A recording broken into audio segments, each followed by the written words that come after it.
Muy buenas tardes, mi nombre es Francis Freitas, laboro en la Dirección General de Programación Mundial de Inversiones. Les doy la más cordial bienvenida a todas y todos al ciclo de conferencias y capacitaciones en línea que este Ministerio viene desarrollando para el impulso y la ejecución de las inversiones públicas con el fin de fortalecer las capacidades de los operadores del Sistema Nacional de Programación Multianual y Gestión de Inversiones, INVIERTP, en los 3 niveles de gobierno.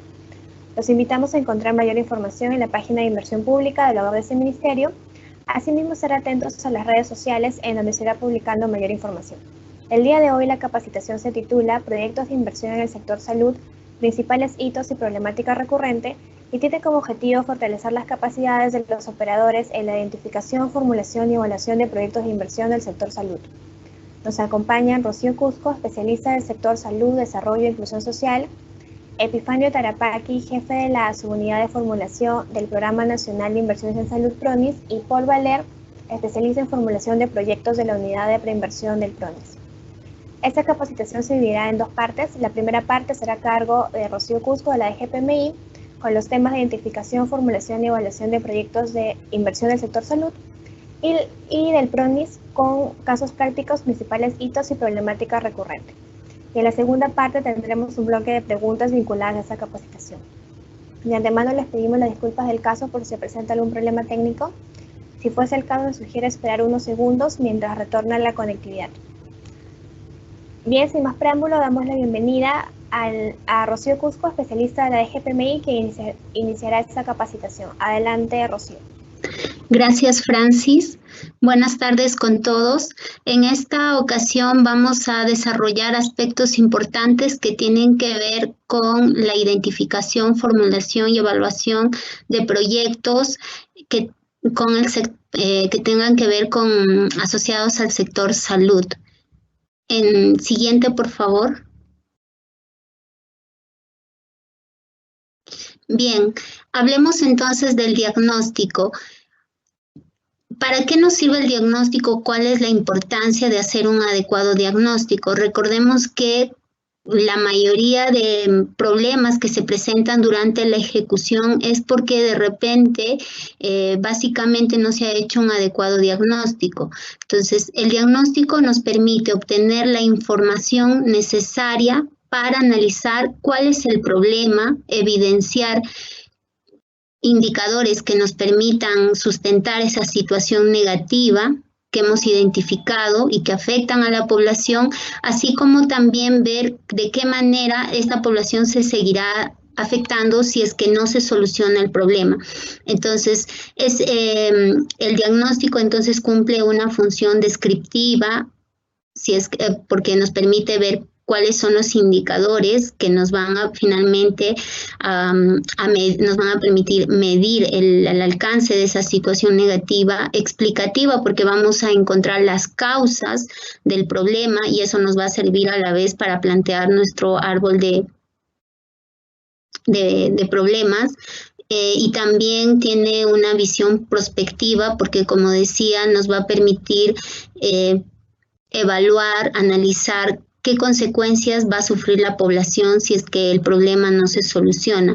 Entonces, para hacer un adecuado diagnóstico tenemos que tener en cuenta cuáles son esos ejes. Principalmente vamos a tener por una parte la unidad productora, por otro eje es la población afectada, y también tenemos a los otros involucrados, ¿no? Que también de cierta manera indirectamente pueden incidir en el proyecto. Y estos se relacionan o se vinculan dentro de un territorio. Entonces, este último también configura parte de ese diagnóstico, es un eje del diagnóstico que nosotros debemos evaluar. Siguiente. Entonces vamos con el eje de territorio. En el eje de territorio lo que vamos a analizar es el área de estudio y el área de influencia.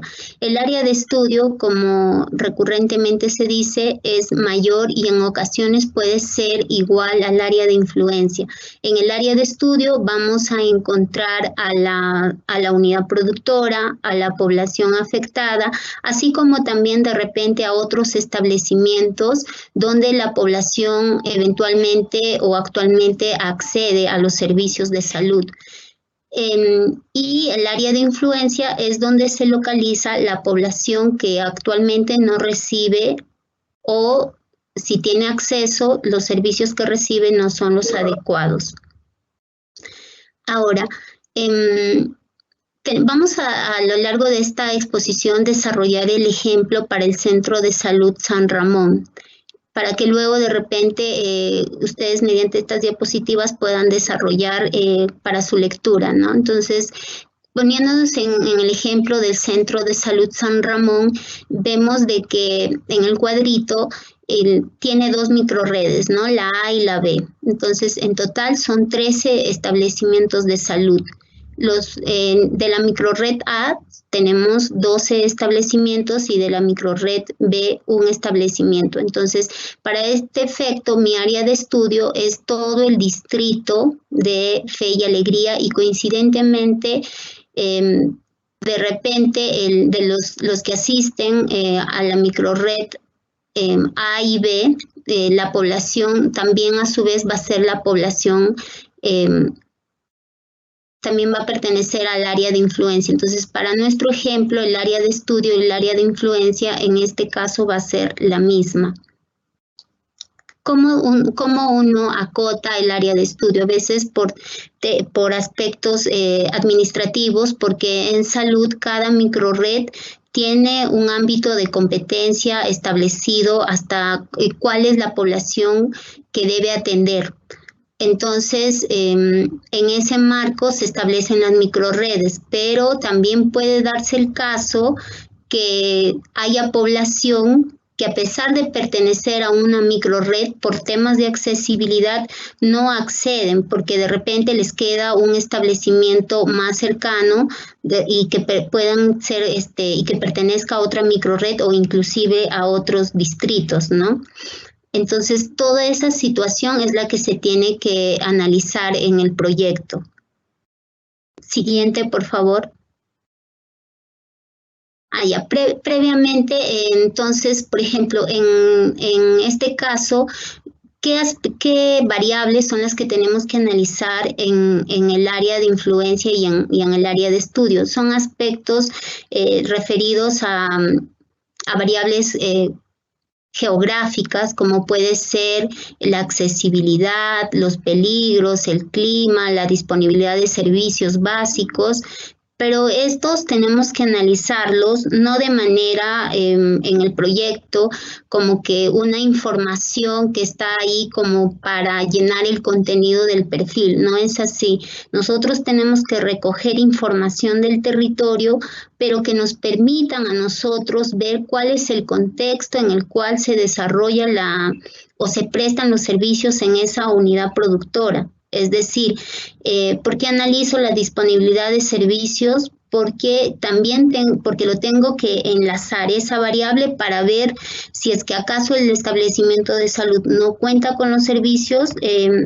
Entonces tendría que evaluar de dónde puedo yo tal vez hacer una conexión para que este establecimiento ahora sí cuente con los servicios, o si acaso de repente hay algún proyecto en esa área que esté por ejecutarse de repente o esté en ejecución y que me va a permitir que mi establecimiento, objeto de mi análisis, cuente con los servicios. Entonces, es importante que las variables que nosotros vamos a analizar en el diagnóstico referido al territorio sean variables que nos van a permitir a nosotros sustentar la situación negativa, pero también a su vez ver ya desde el inicio qué soluciones podrían haber frente a la problemática que se está identificando para la unidad productora y a su vez para la población, ¿no? Otro aspecto también que se podría tener como ejemplo es el tema de la accesibilidad. Muchas veces también esto es un problema porque hay población que debido a factores de accesibilidad no acuden a su establecimiento de salud, sino acuden de repente a otro establecimiento de salud. Entonces, eso también lo tenemos que analizar. ¿Por qué? Porque si yo sé cuánto de mi área de estudio, sé dónde son los límites geográficos que he establecido o de la microred, cuál es su área de competencia, pero luego solamente me fijo en los reportes de los servicios que actualmente viene brindando, es decir, tengo un reporte de cuántas atenciones se dan en ese establecimiento de salud, yo de repente con base a eso hago una estimación, una proyección de cuánto voy a necesitar a futuro. Sin embargo, no estaría considerando que parte de esa población no está yendo a mi establecimiento de salud que estoy analizando, sino está yendo a otro establecimiento porque le queda más cerca. Entre otras cuestiones, ¿no? Entonces sí es importante toda la información que recoja y como digo, no es como que información para solamente cumplir o para llenar el perfil, sino que es información que nos debe servir para nuestro análisis. Siguiente, por favor. Bien, entonces, como al final se espera que en el perfil, aparte de las cuestiones que acababa de mencionar, se espera que en el perfil haya un mapita, un croquis. De esa manera yo puedo poner en un mapita cuál es mi unidad productora, mi establecimiento, cómo se relaciona con los establecimientos de salud que se encuentren cercanos. También puedo hacer vinculación de mi establecimiento de salud a dónde refiere o de qué otros establecimientos de repente de menor categoría refieren a mi establecimiento de salud. Entonces, por ejemplo, en el caso que estábamos analizando del Centro de Salud San Ramón, tengo que analizar los puestos de salud de menor categoría, ¿no? Que refieren al centro de salud, pero también del Centro de Salud San Ramón también seguramente refiere a hospitales, ¿no? Porque es de mayor categoría. Entonces, todos esos flujos yo los tengo que analizar y también ver qué dificultades se presentan, porque en el problema que nosotros vamos a ver aquí, cuando ya analizamos la población afectada, vamos a ver que mucha población que debía atenderse en el Centro de Salud San Ramón lo están refiriendo a otros establecimientos o inclusive a hospitales solamente porque el Centro de Salud San Ramón no tiene la capacidad adecuada de atender la cartera que debería atender. Y más bien lo que está haciendo es congestionando los servicios en los hospitales, bueno, en el hospital, para el caso de mi ejemplo. Entonces sí es importante, como repetía, ese análisis y que lo podemos tal vez graficar aparte de la descripción, obviamente, también lo podamos mapear mediante un croquis. Ahora, con relación a la población afectada, que es mi otro eje de análisis del diagnóstico, lo que vamos a analizar es en qué condiciones la población actualmente recibe los servicios de salud. Entonces, para contextualizar la situación negativa, puedo recurrir a estadísticas que maneja el establecimiento de salud, como pueden ser, en mi ejemplo, puede ser tasas de mortalidad, tasas de desnutrición, casos por muerte materna.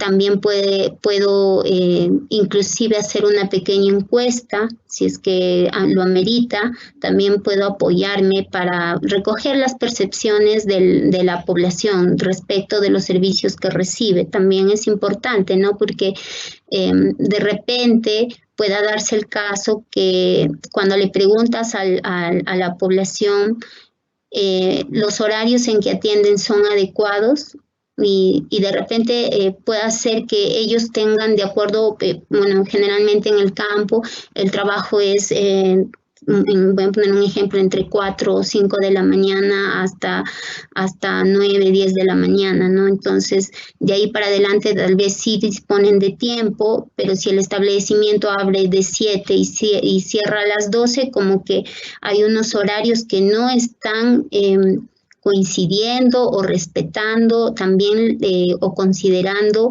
la disponibilidad de tiempo de sus usuarios. Entonces, a veces plantean como solución poner 2 horarios, pero lamentablemente en esos horarios son los que de repente son más complicados para atender, para que la población acceda al servicio. Entonces, sí es importante también tener en consideración la opinión que tenga la población afectada respecto del servicio que se brinda. Y ese sirve bastante porque de ella también podemos recoger, aparte de la percepción, también cuáles son otras dificultades que ellos detectan, porque finalmente hay que recordar que cuando uno plantea la solución, lejos de tener buena infraestructura, buen equipamiento en el establecimiento de salud, eso no es todo, ¿no? También cuenta de que el paciente o el usuario, cuando va al establecimiento de salud, también tiene que él percibir la mejora, porque si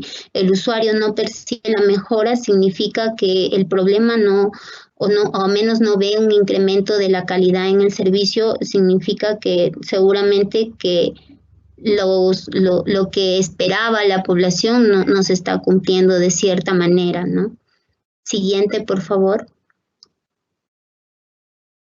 Bien, ahora hablemos del diagnóstico de la unidad productora.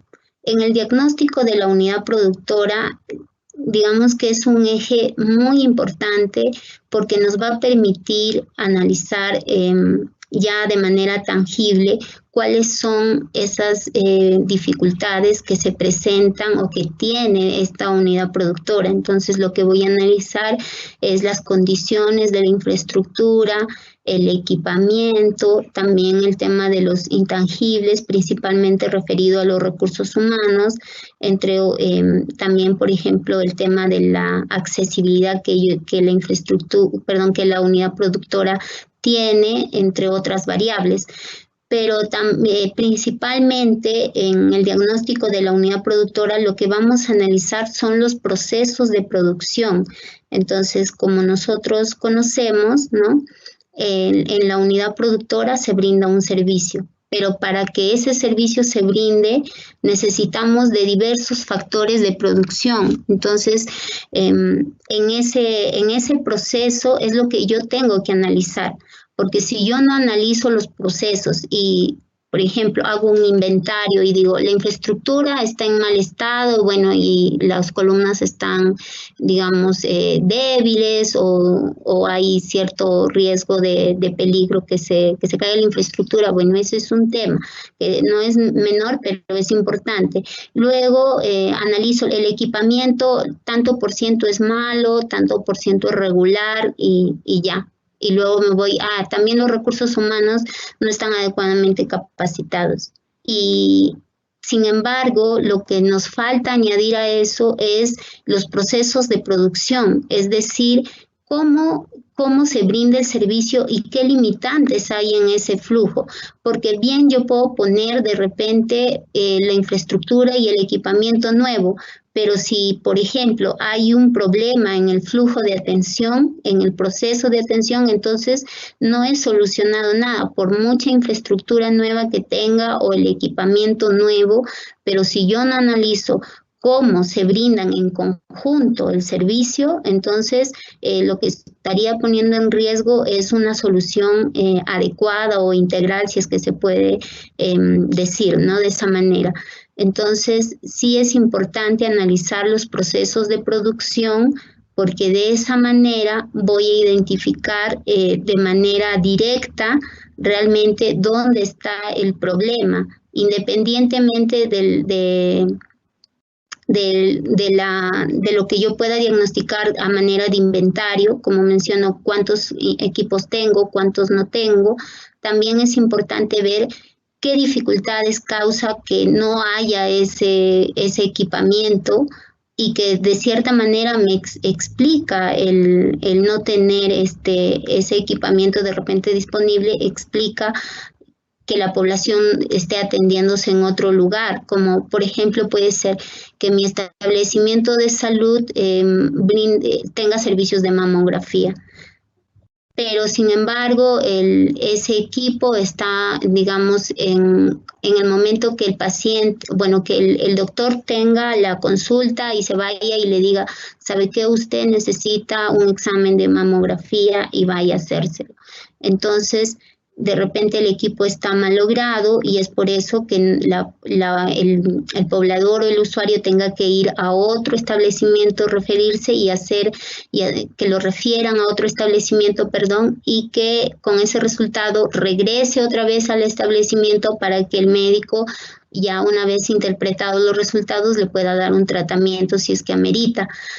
Pero entonces tengo que también tener en consideración que si no analizo ese flujo de atención, en dónde se está rompiendo el flujo de atención, puede hacer que mis estimaciones para atenciones vinculados a la salud de la mujer no estén adecuadamente estimados. Entonces sí es importante, como decía hace un momento, que analicemos los procesos que se dan en la unidad productora. Siguiente.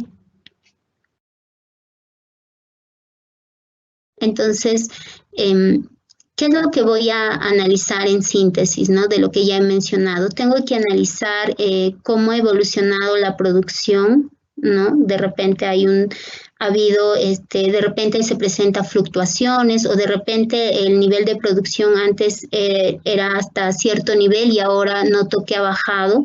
Eso también me podría indicar de que la población se está atendiendo en otro lugar.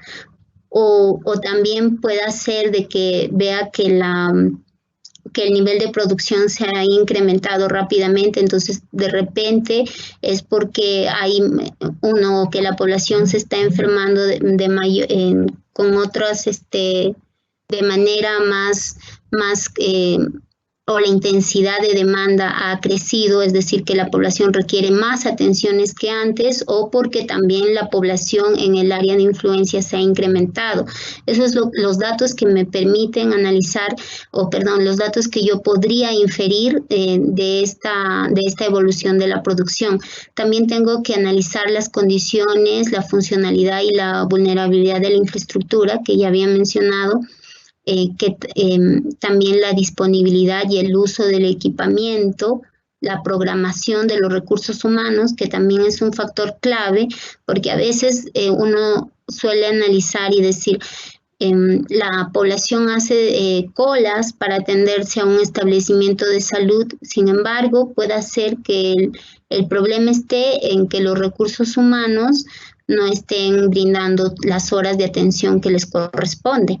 Entonces ahí es otro tipo de solución y no necesariamente porque necesito de repente ampliar la capacidad de la unidad productora o de repente también esta programación no es adecuada, pero de todas maneras sí tengo que analizar si la programación que se hace de los recursos humanos es eficiente y también si se está cumpliendo esa programación, de manera que no hagamos de repente un dimensionamiento o sobredimensionamiento, ¿no? En ese caso.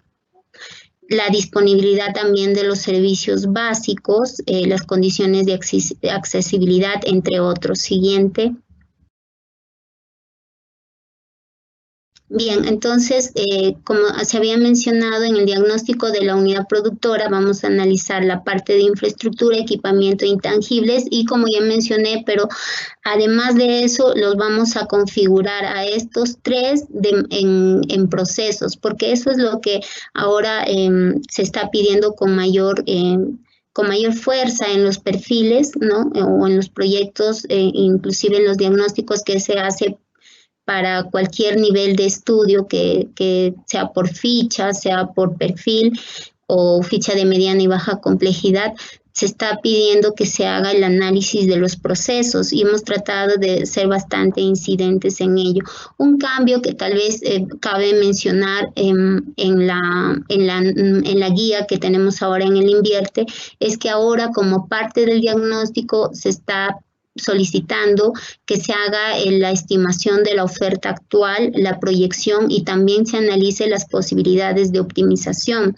¿Por qué? Porque ya una vez que ha analizado la unidad productora y como mencionaba también vamos a analizar los niveles de producción, entre otras variables, tenemos información suficiente para determinar cuál es la oferta actual. También vamos a tener la información suficiente para ver si hay posibilidades de mejorar ese servicio con pequeñas intervenciones para optimizar ese servicio y lo vamos a poder cuantificar. Entonces, es por eso que ahora en la sección en lo que corresponde al diagnóstico de la unidad productora, ahora vamos a tener que hacer esa estimación de la oferta, ¿no?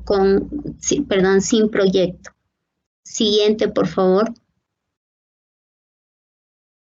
Bien, hablando de la localización y terreno, queremos tener que tal vez ampliar un poquito más sobre la localización y terreno, porque esta es una de las principales variables por los cuales los proyectos se observan o son sujetos a comentarios o inclusive lamentablemente son al analizar estas variables o las deficiencias del análisis en estas variables que luego repercuten en la demora de la ejecución de los proyectos. Lo que tenemos que analizar es que la unidad productora, al establecerse en un ámbito geográfico, tiene que cumplir ciertas condiciones para su funcionamiento. Y eso tiene que ver mucho con la sostenibilidad de los servicios que se va a prestar. Entonces, básicamente lo que vamos a analizar, uno, es la disponibilidad de terreno. Dos, la factibilidad de servicios. Tres, si cumple con los otros criterios que están establecidos en la norma técnica de salud y que son bastante específicos y que uno debe cumplir y que los debe además exponer la unidad formuladora. Se suele observar en los proyectos que no hay esta información. Entonces, a falta de esa información, nosotros lo tenemos que solicitar porque, como repito, son aspectos muy importantes. Aspectos como, por ejemplo, de que ¿qué pasaría si yo localizo un establecimiento de salud de cierta categoría donde no hay servicio de agua ni energía y que de repente para eso todavía tiene que pasar o está condicionado a la formulación de un proyecto de inversión? Entonces, está en riesgo el funcionamiento de la unidad productora. ¿Qué pasaría, por ejemplo, si es que el establecimiento de salud se ubica a menos de 300 metros de la distancia de un río? También eso estaría repercutiendo de repente, uno, que no se cumple la norma técnica de salud que te establece un mínimo de 300 metros y por otro lado también de que la ubicación de repente, y seguramente es así, en la ubicación de esa unidad productora no sea la adecuada porque seguramente está expuesta a muchos peligros, ¿no? O también tenemos que analizar de la calidad del suelo, ¿no? Posibles otros factores de vulnerabilidad para la unidad productora. Entonces, para todas las unidades formuladoras es un requisito indispensable que se pronuncien sobre estos aspectos. En el perfil lo que nosotros esperamos entonces es que nos digan literalmente, explícitamente, cuál es la situación del terreno. ¿Es una donación? ¿Ya tiene saneamiento físico legal? Eso es lo que tienen que decirnos. Tienen que decirnos la disponibilidad de los servicios básicos, pero esa disponibilidad de servicios básicos tienen que estar documentados mediante que se pide en este caso a la entidad o a la empresa privada, si es que en ese ámbito se brinda de esa manera, ¿no? Nos tienen que dar un documento donde nos diga que es factible brindar los servicios de agua, energía, comunicaciones para mi establecimiento de salud. ¿Por qué? A veces solamente pone la unidad formuladora, pone sí cuenta con servicios de agua y sí cuenta con servicios de energía y ponen recibos como recibos de cobro o de pago, perdón, como un sustento. Y eso para nosotros no es sustento. ¿Por qué? Porque el establecimiento de salud ahorita puede tener energía, pero si es que yo, por ejemplo, en mi proyecto estoy planteando equipar, implementar nuevos equipos adicionales a los que ya tenía el establecimiento de salud, lógicamente la dotación de energía que va a requerir es superior a la que actualmente tiene. Entonces, con la dotación de energía que actualmente necesita, con esa dotación es la que, en este caso, la empresa privada me tiene que decir, para la dotación que se está solicitando, sí es factible brindar. Entonces, de repente ahorita no tiene una conexión simple y después lo que voy a necesitar es una dotación que tenga que ser brindada por media tensión. Entonces, por eso es que los recibos actuales no son un sustento de la factibilidad de servicios básicos, ¿no? Asimismo, tiene que pronunciarse, por ejemplo, de la capacidad mínima aportante del terreno, la distancia a ríos, la distancia a rellenos sanitarios, si hay ahí o no evidencia de algún resto arqueológico. También tiene que pronunciarse si existen cementerios cercanos, centros educativos cercanos, etcétera, de acuerdo a las distancias mínimas que determina la norma técnica de salud. Entonces, por problemas que no se han visto o que no se han identificado de esa manera, a nivel del país tenemos muchos proyectos que no se pueden ejecutar en los tiempos programados y de manera que repercute en la oportunidad que la población deba recibir esos servicios. Casos como, por ejemplo, de Pacasmayo, que por un tema de que tenía que estaba cercano a un mercado y tenía que, para la aprobación del expediente técnico, ese mercado tenía que desplazarse a otro lugar, reubicarse. Entonces, eso, por ejemplo, ha demandado bastantes meses para lograr ese objetivo. Entonces, tengo que analizar, ¿no? Igual también, por ejemplo, en Junín, también tenemos el caso del hospital si no me equivoco, es bueno, no voy a decir el nombre, pero seguramente los que son de la región Junín, ahí, por ejemplo, está cercano a un cementerio. Y entonces lo que ha planteado el gobierno regional es reubicarlo porque la gente es difícil ahí, es un tema muy sensible en ese caso para movilizar o reubicar un cementerio. Entonces, ha requerido de que en la localización en otro terreno, pero ya una vez que el proyecto está declarado viable. Entonces, si bien yo lo puedo cambiar a otra localización, pero eso cuánto tiempo demanda, ¿no? Y encima se dan cuenta cuando de repente ya hay de por medio un contrato. Entonces, sí es importante que se evalúen estos aspectos, como repito, y que se pronuncien de manera explícita. Nosotros como dirección somos bastante cuidadosos en este tema. Cuando revisamos un proyecto y vemos que no hay información sobre la disponibilidad, factibilidad de servicios, si se cumple o no con los criterios de distancias mínimas que establece la norma técnica de salud, nosotros pedimos esa información que se registre en el banco de inversiones y si es para emitir opinión, diremos que está observado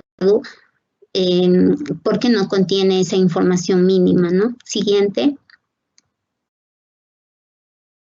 Bien, una forma de evaluar la infraestructura también es a través de bloques, pero esto es más que todo para ver el tema de funcionalidad de los espacios, ¿no? Porque a veces pueden decir cuál es el bloque 1, que en este caso es de consulta externa, laboratorio y farmacia, qué tan distante está del otro bloque y si eso es funcionalmente adecuado, si de repente pone en peligro temas de bioseguridad.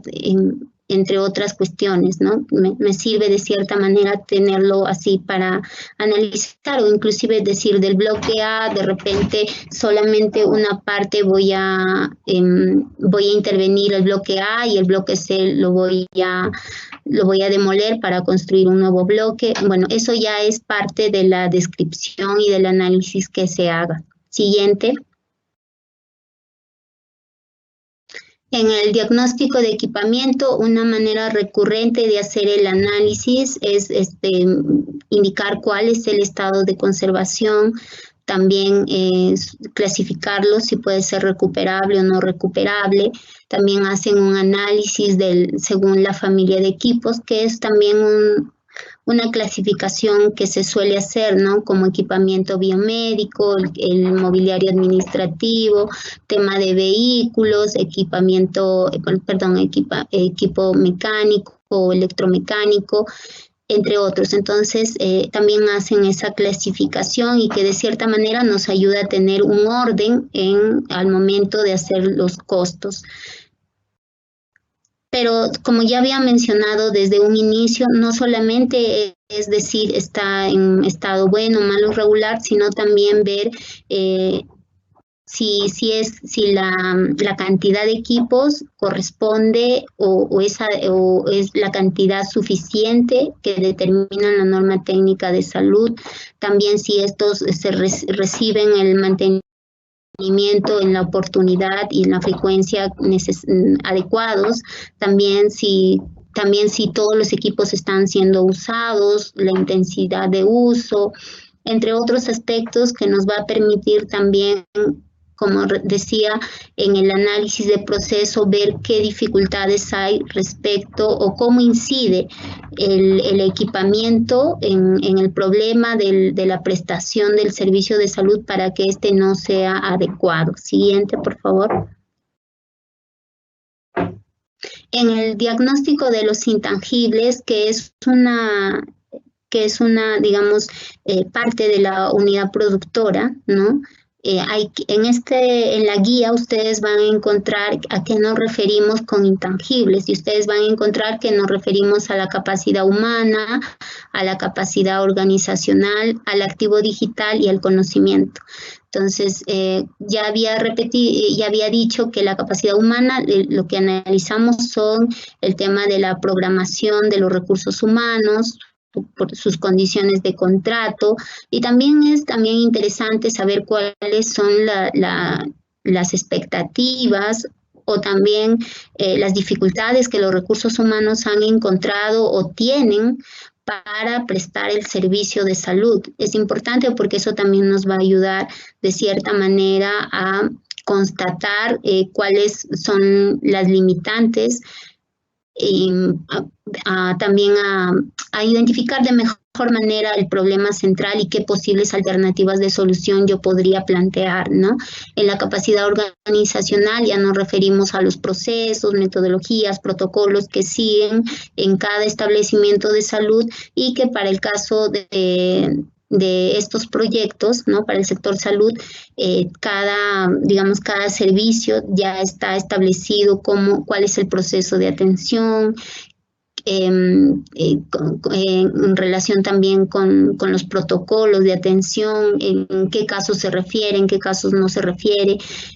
Esos ya está, de cierta manera determinados en el sector salud, pero sí es importante saber si es que también esos protocolos son adecuados, ¿no? O si los están siguiendo o se está cumpliendo a cabalidad.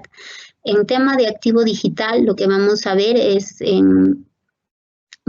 si los servicios, si cuentan o no con este activo, si lo utilizan o no también, o si de repente los recursos humanos tienen la experiencia también para utilizar este activo digital, sin de repente ocasionar dificultades para la prestación del servicio. Recuerdo un caso de activo digital donde recién en un establecimiento de salud que llevaba no más de un año de iniciada la operación, o sea, ahí estaba inaugurando, estaba prestando el servicio, implementaron el tema de las TIC, ¿no? Para que los servicios sean brindados mediante teleconsultas, etcétera, ¿no? Y que las facilidades que nos brinda la tecnología y que uno supone de que va a ser más fácil. Y también así estaban también como que para que el establecimiento de salud mediante su página web puedan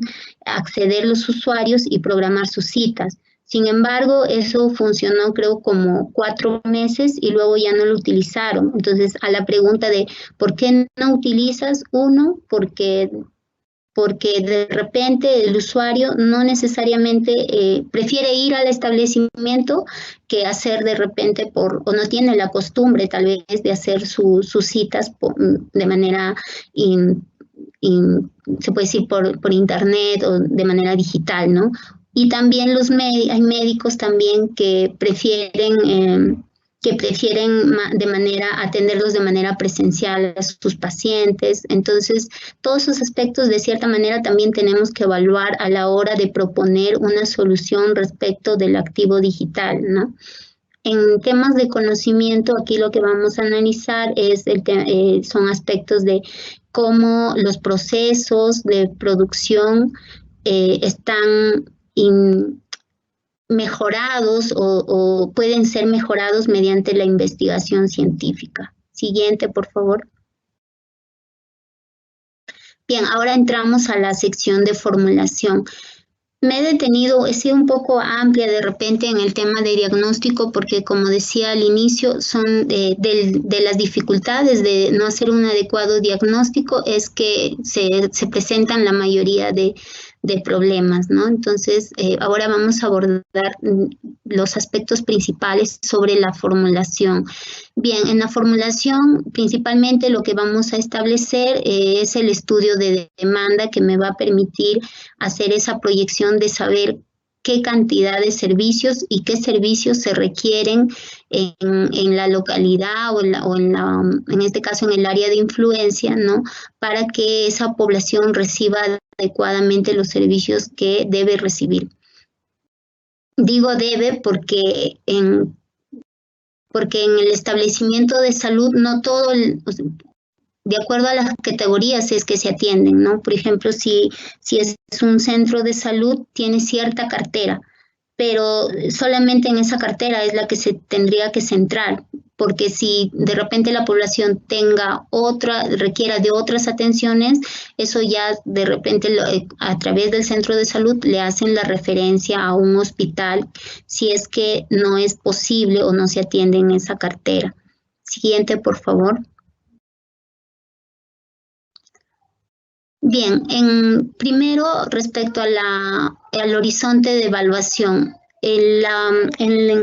Respecto al horizonte de evaluación, lo que se indica es que hay un tiempo para la fase de ejecución y otro que tiene que ver con ya el funcionamiento, ¿no? En donde ya se prestan los servicios. Entonces, lo que se sugiere en la guía son 10 años.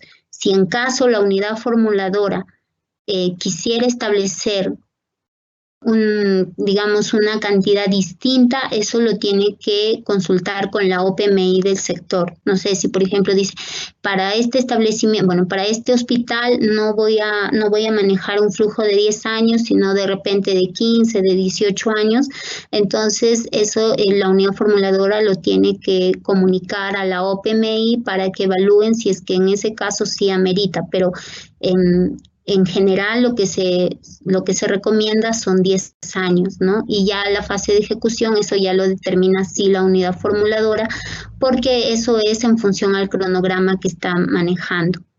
Entonces, lo primero que tenemos que hacer es definir los servicios de salud, ¿no? En este caso, en el Centro de Salud San Ramón se prestan servicios de atención médica integral, ambulatoria e internamiento de corta distancia, principalmente vinculadas a la acción de promoción de salud, prevención de riesgos, entre otros. Siguiente. Entonces, aquí vemos un ejemplo de cómo hacer esa estimación, ¿no? Entonces, ¿cómo vamos a establecer Esos servicios se establecen también de acuerdo a la cartera de servicios que se brinda o va a brindar el establecimiento de salud. Por ejemplo, consulta externa, CRED, inmunizaciones, prenatal. Esos serían los servicios que se va a brindar, y la unidad de medida que debe tener está establecido, ¿no? Pueden ser números de atenciones, si se trata de hospitales, de internamiento, número de internamientos, número de hospitalizaciones al año, o número de egresos también puede ser. Son esos, las unidades de medida están establecidas ya por normativa, están establecidas para cada servicio cuál es la unidad de medida adecuada de cada servicio que se brinda en los establecimientos de salud, ¿no? Eso también seguramente que luego de mi exposición, Pronis también va a exponer esos aspectos, así es que estemos atentos. Siguiente, por favor. Bien, en el análisis técnico vamos a tener la cartera de servicios. La cartera de servicios está expresada en el programa médico funcional. Este programa médico funcional debe estar aprobado por la autoridad sanitaria. Tenemos que indicar en esta parte que si un proyecto no tiene el programa médico funcional aprobado por la autoridad sanitaria, simplemente ese proyecto no debió ser aprobado, ¿no? Es una condición o un requisito para declarar la viabilidad del proyecto. Es un requisito que el programa médico funcional esté aprobado por la autoridad sanitaria competente.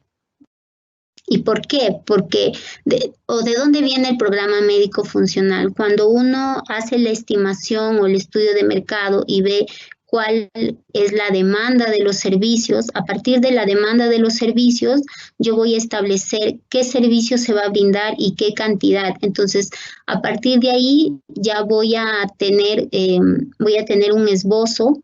Por eso es importante el tema de la demanda, porque me va a permitir establecer qué servicios y qué cantidad, y eso me va a permitir también tener la información necesaria para que plantee una cartera de servicios, ¿no? Entonces ya cuando planteo mi programa médico funcional, la autoridad sanitaria puede evaluar eso. Entonces, inclusive, aunque no cambie, es decir, haga solamente un mejoramiento de los servicios, inclusive, aún así, se va a necesitar que el programa médico funcional esté aprobado. A veces llegan consultas como bueno, lo único que voy a hacer es el mejoramiento de la infraestructura y la reposición de algunos equipos que están mal, pero en realidad mi cartera se va a mantener. Aún en ese caso yo necesito que el programa médico funcional esté aprobado si es que no va a haber alguna variación en la cartera de servicios. La respuesta es sí, y siempre sí. ¿Por qué? Porque la autoridad sanitaria lo que va a hacer es analizar si las condiciones para este establecimiento de salud ha cambiado, ¿no? Porque no puedo decir de que es adecuado que preste la misma cartera de servicio cuando de repente la población tiene otras necesidades, es decir, la cartera de servicio lo va a establecer en función al perfil epidemiológico de la población. Entonces, ahí donde se va a determinar qué necesidades.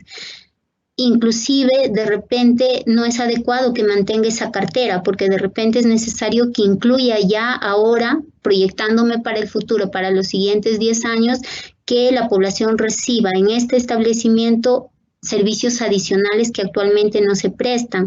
O de repente, generalmente pasa en las zonas rurales, donde la población de repente ha migrado a otro lugar y ya el establecimiento de salud, los servicios que prestaba, de repente esos ya no los requieren, ¿no?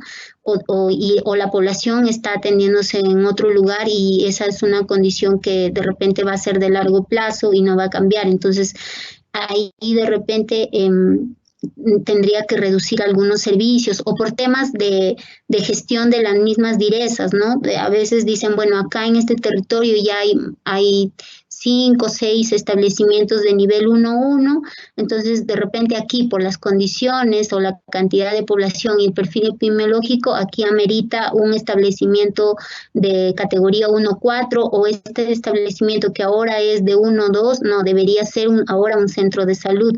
Entonces, pero ese análisis es lo que va a hacer la autoridad sanitaria, porque eso está también en función a la planificación de los servicios de salud que hace en el territorio, sea para un distrito, para una provincia o para una región, porque como se mencionó inicialmente, los servicios de salud que se brindan en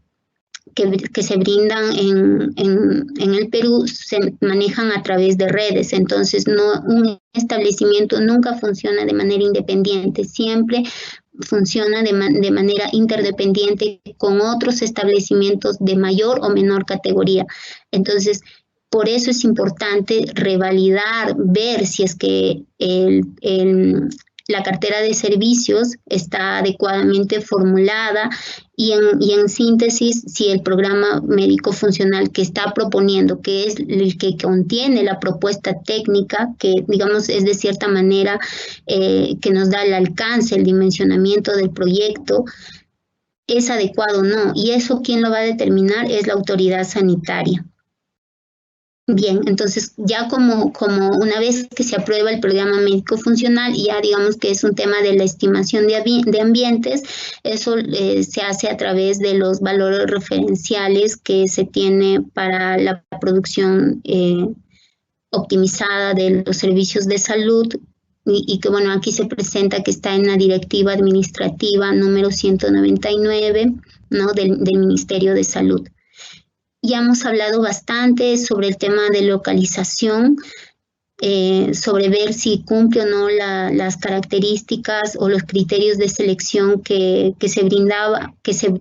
establece la norma técnica de salud referido a la disponibilidad de servicios, accesibilidad, tenencia legal. Eso también me parece que hemos abordado cuál es la importancia y qué implicancias podría tener para la ejecución del proyecto. Entonces, en esta parte también tenemos que evaluar eso. A veces suelen decir, pero yo voy a ejecutar a priori, dicen, ¿no? Voy a mejorar el establecimiento de salud en el mismo terreno. Y cuando uno le pregunta, pero ¿has analizado si esa ubicación, la que tiene actualmente, cumple con los criterios o a menos has analizado si es que esa localización no sería tal vez hay otra localización que sería la más óptima para el establecimiento de salud que vas a proyectar? Y la verdad que a veces no hacen ese análisis y de manera a priori, sin mayor análisis, deciden mantener en esa misma localización, ¿no? Pero entonces la localización obedece a criterios técnicos que deben estar sustentados más que a criterios de repente que no cuenten con estos criterios, sino que sean solamente por decisión. No debería ser así. Siguiente. En el tema de tecnología, nuevamente aquí está normado, ¿no? MINSA tiene sus directivas para temas de las tecnologías constructivas, qué características deben tener. Eso también está establecido y bueno, que son ya aspectos más técnicos, ¿no? Y en ese caso ahí viene la evidencia de la necesidad que la unidad formuladora tenga un equipo adecuado, ¿no? Tenga especialistas en temas ambientales, especialistas también de repente en ingenieros, arquitectos, de repente también requerir servicios de especialistas en electromecánica, sanitarias, etcétera. que permitan que el diseño sea el adecuado, ¿no? Lógicamente, a nivel de perfil, lo que se pide, si bien es cierto, es una información no tan a nivel de expediente técnico, pero sí siempre es bueno tener a menos una consulta preliminar con estos especialistas para que nuestra propuesta tenga o cumpla con los criterios mínimos que establece la norma técnica de salud. Respecto al temas de impacto ambiental y cambio climático, como se va a apreciar en la guía o seguramente ya han visto, hemos tratado de ser menos incidentes en la metodología como se ha aplicado, ¿no? Antes lo que se hacía era que cada riesgo identificado y la solución que se plantea se hacía una evaluación, ¿no? de esa, por ejemplo, si para un establecimiento de salud era necesario un muro de contención, lo que tenía que hacer yo es hacer una evaluación social económica, además de que el muro o que la construcción del muro era adecuado. En cambio ahora ya no. Ahora lo que se está pidiendo es que se haga ese diagnóstico y que se demuestre de manera descriptiva que eso es importante para la sostenibilidad del proyecto. Siguiente, por favor. En la gestión del proyecto, entre los contenidos que debemos desarrollar, hay un aspecto que es muy importante y que es el plan de implementación. La figura que vemos, en el cuadro que se está apreciando corresponde a un plan de implementación, pero no solamente es presentar el cuadro, a veces en el perfil nos presentan el cuadro y como quien dice, interprétenlo para ver qué es lo que yo estoy planteando y no es así, ¿no? Lo que se debe hacer es una descripción de ese plan de implementación que indique cuál es la ruta crítica para la ejecución del proyecto. Ahí también tiene que entrar la información sobre aspectos, por ejemplo, cuáles son las condiciones previas que se debe cumplir en temas de saneamiento físico legal, porque de repente en el perfil tuve solamente un acta de donación, pero ya para la aprobación del expediente técnico tengo que tener el saneamiento físico legal listo, entonces eso tengo que ponerlo como parte de mi implementación, porque si no tengo eso es un hito que de repente para adelante no me va a permitir avanzar. Condiciones como por ejemplo temas de estudios de impacto ambiental, obtención de certificados de parámetros, licencias de construcción, etcétera, inclusive de repente aspectos que tengan que ver con compromisos que hayan asumido otras entidades. Entonces, en el plan de implementación yo tengo que poner todos estos aspectos. Siguiente, por favor. En la estimación de costos, ahí no habría mayor dificultad en el tema de la estimación de costos. Sí, solamente tal vez recalcar que cuando ponemos nosotros en nuestros costos, generalmente ponen plan de contingencia.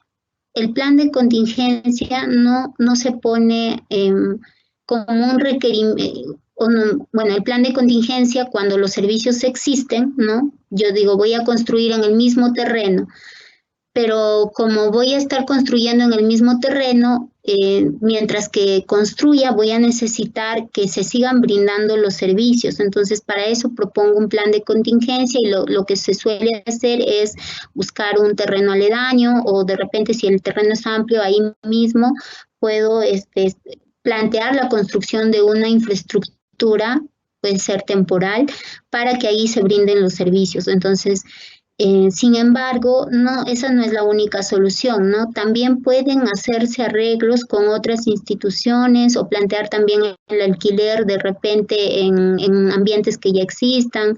De repente hay a veces instituciones que te pueden alquilar o por convenios te pueden prestar esos ambientes para que ahí brindes los servicios en tanto se haga la ejecución. Pero esas son alternativas que se tengan que analizar. Lo que quiero decir es que no siempre el plan de contingencia tiene que tener como propuesta la construcción de una nueva obra, porque a veces resulta que el centro de salud cuesta 35 millones y la obra de contingencia como 15 millones y ahí ya no hay balance, ¿no?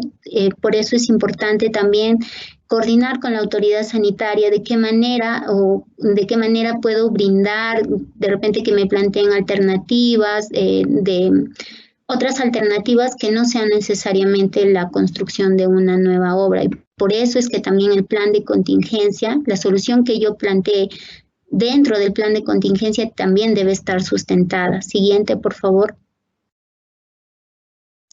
Bien, en aspectos de evaluación, siguiente, por favor. Lo que vamos a analizar aquí es determinar si es rentable socialmente invertir o no, ¿no? Eso nos va a permitir establecer. Para esto se utilizan diferentes indicadores. Regularmente en el sector salud lo que utilizamos es un costo-efectividad y a veces el costo-eficiencia. Siguiente, por favor.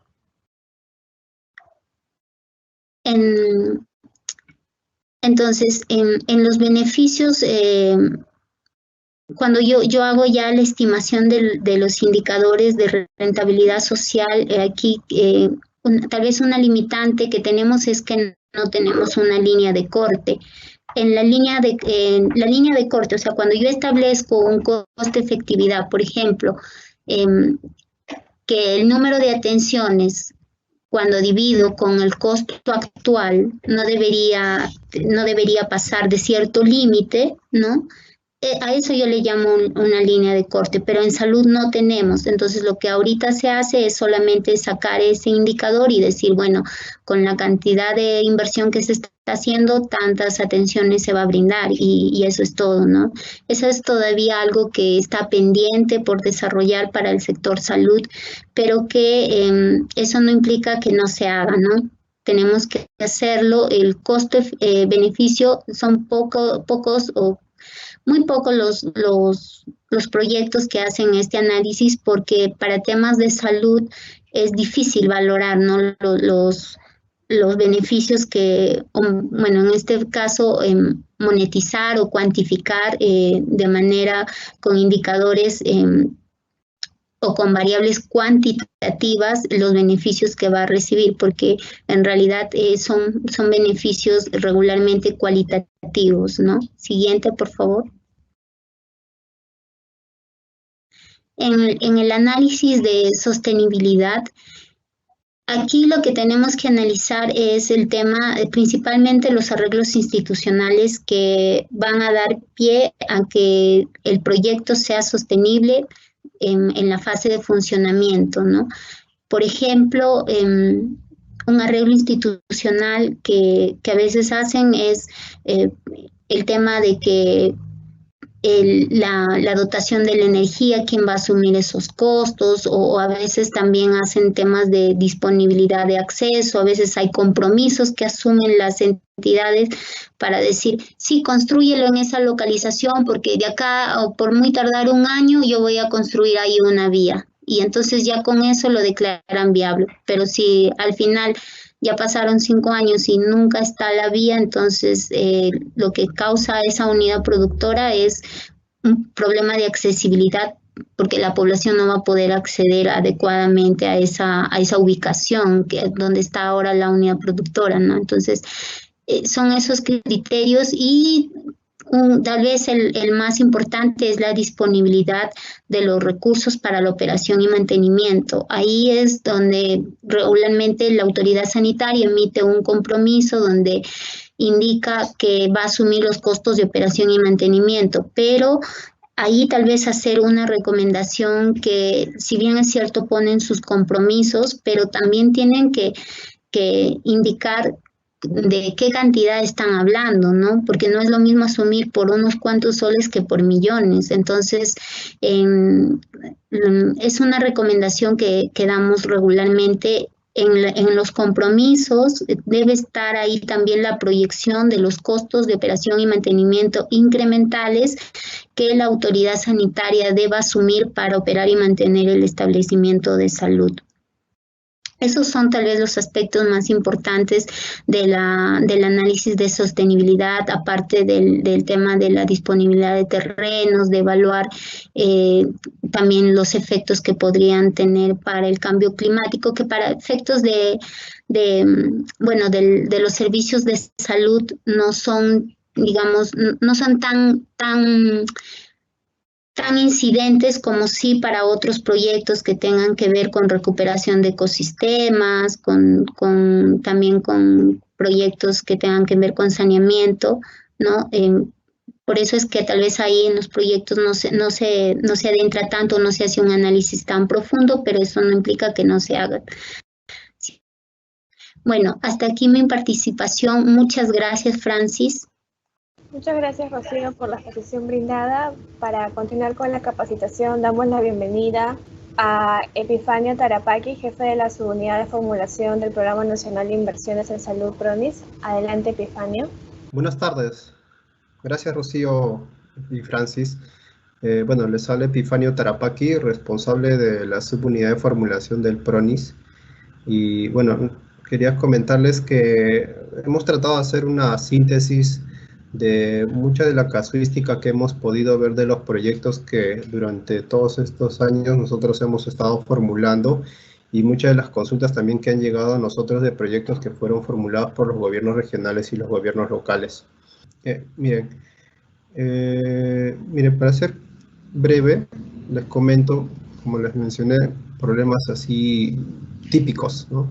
Uno de los principales problemas, por ejemplo, que hemos tenido cuando se ha formulado estudios es problemas con la data estadística que se recolecta. Como bien saben, el inicio de la formulación se da con la solicitud de la información por parte de la unidad formuladora a la autoridad sanitaria del ámbito, ¿no? Muchas de las veces cuando hemos hecho estas solicitudes, nosotros tenemos ya unos formatos preestablecidos de información que los remitimos a los gobiernos regionales, ¿no? A los gobiernos regionales y a las DIRESAs para que llenen estos formatos. Mucha de esta información que llega con ciertas deficiencias, ¿no? O ciertas incoherencias. Cuando se ha revisado, bueno, se encuentra información vacía, datos que han sido registrados con valores de 0, datos que probablemente hayan sido producto de error debido a una mala digitación o a la confusión entre los nombres de las patologías de los casos que se presentan cuando se registra esta información, ¿no? Muchas de ser, digamos, fácilmente vulnerable, ¿no? Cuando se presenta. Ahora, todos estos problemas que hemos visto en la presentación de la data estadística nos lleva a, digamos que esta es la parte inicial, ¿no? Nos lleva a graves errores, ¿no? Porque, como bien saben, estos datos sustentan la proyección de la demanda, nos llevan a errores en el cálculo de los ratios de producción por servicios, y esto en sí nos lleva a errores en la estimación de los datos en el programa médico funcional, donde finalmente se estima cuántos ambientes, cuántas camas, o cuál es el requerimiento por servicio que se va a tener. Ahora, digamos, ¿cuál es el origen de estos errores, no? Muchas veces, dependiendo del nivel del establecimiento de salud, muchas veces los errores se encuentran, digamos, desde la digitación manualmente que se hace en los establecimientos. Por ejemplo, en los establecimientos de primer nivel, llámese 1.1, 1.2, lo que se ha visto es que como no existen a ese nivel, digamos, un registro digitalizado de la información, muchas veces hay que hacer un trabajo de hormiga, ¿no? Hay que recolectar esta información que está en cuadernos, ¿no? Hay que recolectar información que está escrita a mano. ¿Ya? Esa información nos ayuda a nosotros, digamos, a hacer una corrección de los datos que posteriormente estamos analizando, y que si hay algún error, hay alguna omisión, hay un error en digitación o de identificación de patología, lo podemos corregir desde ese momento. En el caso de los establecimientos del segundo nivel, entonces los hospitales, bueno, también se presentan esos errores, ¿no? Muchas veces cuando se digitan, porque los hospitales sí tienen punto de digitación, a diferencia de los establecimientos del primer nivel, hacen una digitación de datos cambiando, por ejemplo, la patología que se presenta, ¿no? O confunden un dato de consulta externa como un dato de hospitalización. Eso nos lleva ya a los errores en la cuantificación de ambientes para consulta externa, o la cuantificación de número de camas, ¿no? Que finalmente lleva a un error en el dimensionamiento del proyecto, Ya, como les digo, la principal manera de poder salvar estos errores es hacer un trabajo de hormiga. Ir a la fuente, trabajar con, llamémoslo así, las sábanas de todos los datos, nosotros hacer los filtros y, digamos, no solo un especialista en formulación, ¿no? Sino tiene que trabajar esto de la mano con un especialista médico, que es el, digamos, el profesional que conoce del tema, ¿no? Es el profesional que fácilmente puede identificar los errores en cuanto a denominación de las patologías o de los códigos que manejan, ¿no? Cuando identifican estas patologías en las morbilidades y toda esa información de estadísticas. Bueno, siguiente, por favor.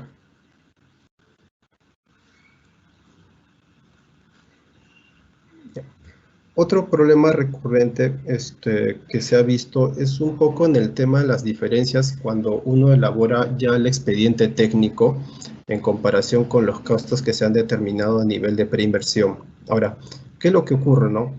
En principio, en la formulación lo que se tiene como referencia es la Directiva 003/2013-MINSA, que nos regula, digamos, el método de cálculo de los costos de la infraestructura. Sin embargo, hay un detalle porque, bueno, las intervenciones en los establecimientos de salud se hacen complejas, ¿no? Lo que este formato me ayuda a mí a estimar es, digamos, el costo del casco de la infraestructura. Digamos, llámese así, la intervención que está sobre, digamos, sobre el terreno, sobre el suelo que se va a construir. Pero, ¿qué pasa, por ejemplo, si tenemos intervenciones para construir un sótano, para incluir, por ejemplo, aisladores sísmicos?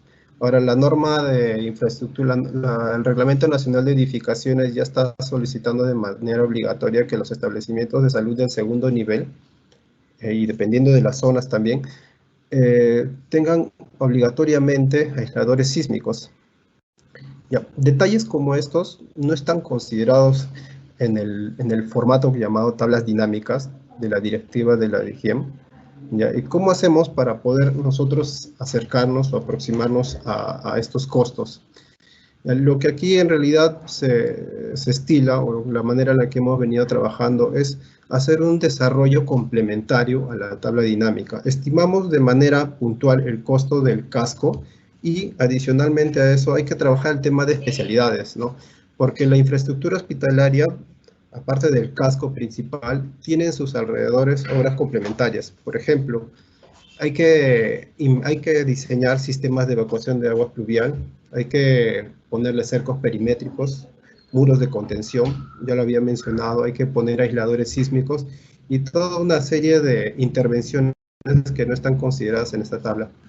En este tema, bueno, hay que trabajar con los especialistas y hacer un detalle a nivel probablemente de costos unitarios para poder determinar los costos que se aproximen más al tema de un costo real, ¿no? Cosa que llegado al expediente técnico no tengamos tanta diferencia, o al menos se consideren las partidas, que se va a requerir para esa intervención. Un problema sería, por ejemplo, que yo en el preinversión, o en el estudio a nivel de preinversión, no considerara la partida de aisladores sísmicos. Cuando llego a la etapa de expediente técnico, me doy cuenta y identifico de que requería, ¿no?, los aisladores. Ya, ahí se generan, digamos, un poco de dificultades que pueden ser salvadas, pero la idea es reducir la incertidumbre a la hora de formular los proyectos para no tener problemas en la elaboración del expediente técnico. Ahora, otro tema con respecto a digamos, las circunstancias que se presentan a la hora de estimar los costos, es que, como vemos, el mercado es cambiante. El tipo de ingeniería, los tipos de materiales que se van utilizando para las construcciones van evolucionando. Esto también hace que la tabla dinámica que nosotros tenemos como punto de partida no se ajuste un poco a la realidad. ¿Esto qué nos conlleva a nosotros? Bueno, lo que normalmente también hacemos en el programa es estimar los costos con cierto nivel de detalle o con cierto nivel de ingeniería básica. se encarga un equipo de especialistas, ingenieros, sanitarios, eléctricos, mecánicos, especialistas en comunicaciones, sistemas de comunicaciones, arquitectos civiles, y estiman costos, digamos, complementarios, referenciales, que suman a lo que estima la tabla dinámica. ¿Esto para qué otra vez? Para evitar tener problemas a la hora de estimar los costos verdaderos y las partidas que deben estar consideradas desde el preinversión. No pierdan el norte de que la principal idea en el preinversión es tratar de reducir esa incertidumbre, ¿no? Tratar de reducir esa falta de información para que a la hora de elaborar el expediente técnico y del expediente técnico a la ejecución no se tengan mayores problemas a la hora de solicitar, digamos, algún tipo de intervención adicional a las que están consideradas en las tablas dinámicas. Siguiente, por favor. Ya, esto es uno de los hechos más recurrentes en la formulación, ¿no? Los problemas que se encuentran, o digamos, un poco complicadas a la hora de formulación, ¿no? Que es el tema del terreno. Bueno, hay mucha literatura sobre las dificultades que hemos tenido a la hora de formular los proyectos sobre terrenos nuevos o sobre terrenos, digamos, definidos como los terrenos para las intervenciones, ¿no? Por ejemplo, uno de los problemas que se presentan son los terrenos a riesgos. Hay muchos tipos de riesgos, ¿no? Sabemos que el área de nuestro país es muy accidentada y en muchas regiones siempre escuchamos el tema de que ya no hay terrenos, y los terrenos que eligen para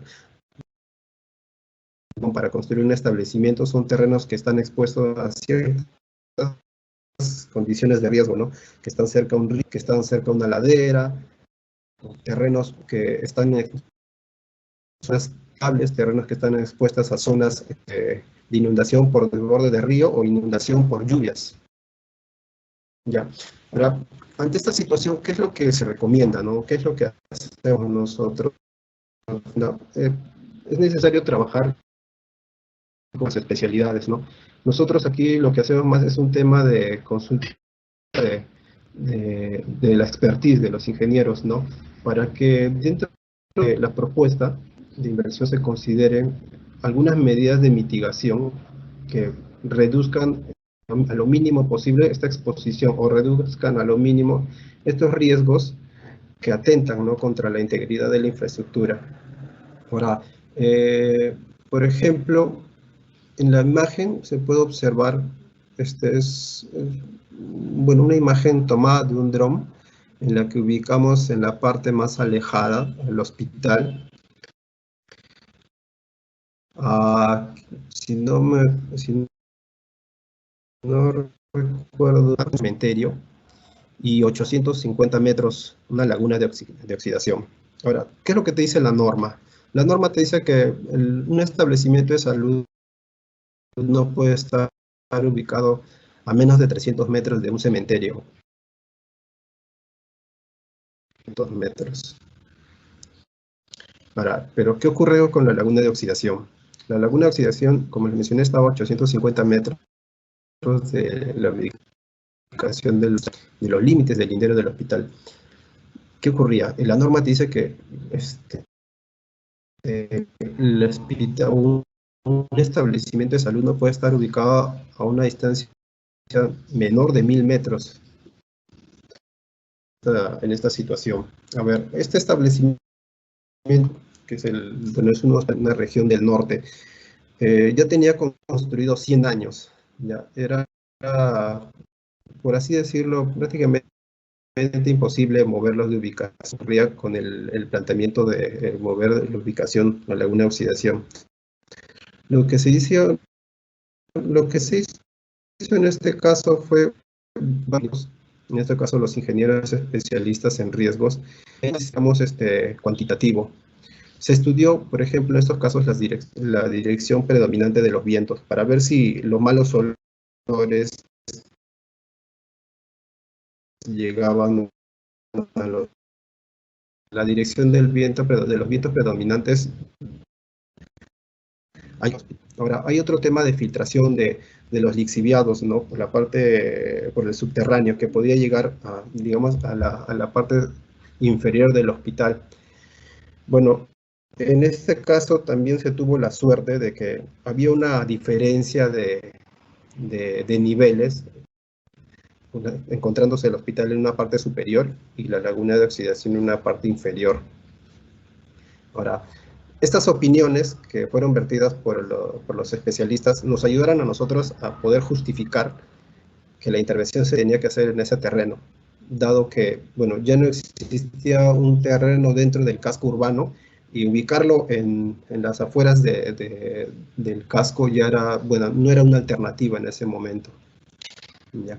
Otro de los problemas que se encuentran bastante con el tema de los terrenos es la presencia de interferencias, ¿no? Mire, anteriormente el Sistema Nacional de Inversión Pública, antes SNIP, planteaba que dentro de los proyectos de inversión se podía considerar un componente para poder liberar de estas interferencias al proyecto, ¿no? Una vez que se aprobara el proyecto se podría ejecutar una liberación de interferencias, ¿no? Bueno, como ya lo saben, actualmente los instrumentos que se han creado con el INVIEL, ahora digamos que está más claro, ¿no? Nos ayuda a poder hacer esta liberación de interferencias. Me estoy refiriendo al IOAR que tenemos en los lineamientos de elaboración de los IOARs. Ha salido un tipo de IOAR que nos sirve para esto, ¿no? A ver, casos que se nos hayan presentado en esta situación. Bueno, en una región, ha sido en una región del centro, tuvimos un terreno que nos presentó el gobierno regional, la municipalidad, que se encontraba sobre una línea de la red principal de desagüe, ¿ya? Esta línea, bueno, estaba interfiriendo, ¿no? Estaba interfiriendo con el terreno. Ahora, lo que nosotros en ese caso hicimos fue elaborar, tal como lo establecen los instrumentos, un IOAR para poder liberar esa interferencia, ¿ya? Se hace el IOAR, bueno, lo puede ser la unidad formuladora que está haciendo el proyecto o no, y bueno, indistintamente de quién lo esté ejecutando, pero este IOAR se elabora para poder mover o para poder desplazar, en términos generales, liberar de esa interferencia al terreno y así evitar problemas al momento de la ejecución. Y esto se puede hacer antes de iniciar la ejecución del proyecto. Otro problema que tenemos es que muchas veces los terrenos que se proponen para la construcción de los establecimientos de salud están ubicados en zonas de expansión urbana. Estos casos también hemos tenido mucho en diversas regiones en las que el casco urbano ya está saturado, ya existe mucha infraestructura y ya no hay espacios libres o no hay espacios suficientes para poder implementar una infraestructura hospitalaria. Esto conlleva que los gobiernos regionales o gobiernos locales compren terrenos que se encuentran a las afueras de la ciudad. ¿Y qué nos origina esto? Si bien es una situación un poco complicada, tiene soluciones, ¿no? Pero ¿qué implica, no? Comprar un terreno fuera de la zona urbana. Esto implica que el terreno no se encuentre con los servicios básicos, ¿no? No cuenta con una red de agua, una red de desagüe, una red de alumbrado eléctrico que pase por el terreno. Y finalmente esto, ¿a qué lleva, no? Lleva reuniones, conseguir compromisos con el gobierno regional, con el gobierno local, que condicionan en cierta forma la inversión. Como ya lo había mencionado Rocío, esto es una condición, ¿no? Para digamos no para la viabilidad, pero sí para la ejecución, y es una condición que le da sostenibilidad a la inversión, ¿no? Muchas veces hay compromisos por parte del gobierno regional, el gobierno local, que a nivel de preinversión nosotros lo podemos recoger como un arreglo institucional, ¿no? Conseguimos un acta firmada por el gobernador, por el alcalde, comprometiéndose a hacer las inversiones que van a habilitar las redes de servicios básicos. Y esto digamos, se aprueba a nivel de preinversión, pero aquí también hace falta una cultura de proyectos, ¿no? Porque la unidad formuladora no es, digamos, la única que se debe encargar de llevar a cabo todos estos compromisos, sino existe el otro operador del sistema, ¿no? Que es la unidad ejecutora de inversiones, que inicia con la elaboración de los estudios definitivos, expedientes técnicos o documentos equivalentes. Ya. La unidad ejecutora de inversiones debe tomar esa posta y continuar con las gestiones, ¿no? Hacer el seguimiento, monitoreo y procurar de que se cumplan estos acuerdos, ¿no? Porque, como ya lo había mencionado, pero esto es condición, y si es condición necesaria, que le da sostenibilidad al proyecto. O sea, los servicios deben estar ahí sí o sí, ¿no? Pero como les menciono, esta es una situación muy recurrente, ¿no? Que se presentan en las regiones. No digo que no tenga solución, pero hay que ser, digamos, cuando aceptamos unos terrenos como esos y no hacerle el seguimiento respectivo, ¿no? Ahora, bueno, de estos como les mencionaba, hay mucha literatura con respecto a problemas que se encuentran con los terrenos, pero bueno, hemos tratado de sintetizar eso. Probablemente hay muchos otros más, pero no quiero extenderme en este tema, así que pasamos, por favor, siguiente.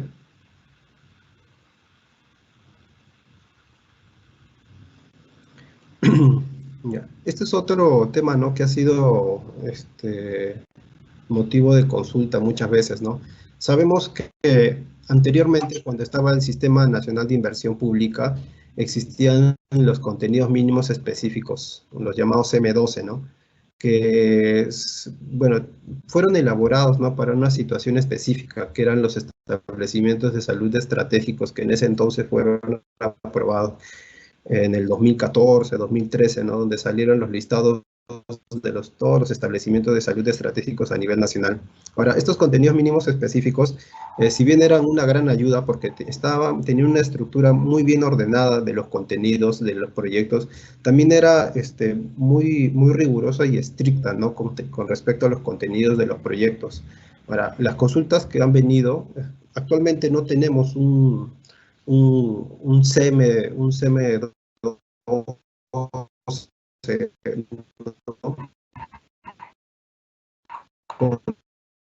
tema. Lo que hizo fue derogar el SNIP y todos sus instrumentos de manera referencial, lo que dice los contenidos mínimos específicos. No se sigue al pie de la letra, ¿no? El principal documento, digamos, que guía los estudios es el anexo 7A, ¿no? Pero muchas veces hay generalidades, lo cual es lo que dicen los específicos. Pero ojo, este instrumento fue elaborado de manera, digamos, específica para los establecimientos de salud estratégicos, no para todos los establecimientos de salud. Si bien es una gran ayuda, no se puede tomar como una regla. Es muy referencial. Esto, bueno,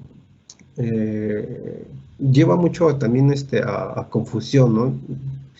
A confusión con respecto a los profesionales que formulan y a los profesionales que evalúan los estudios, porque algunos, bueno, si bien lo siguen tomando como una regla, otros saben que, bueno, ya esto es referencial, no es una regla para la formulación de los estudios, ¿no?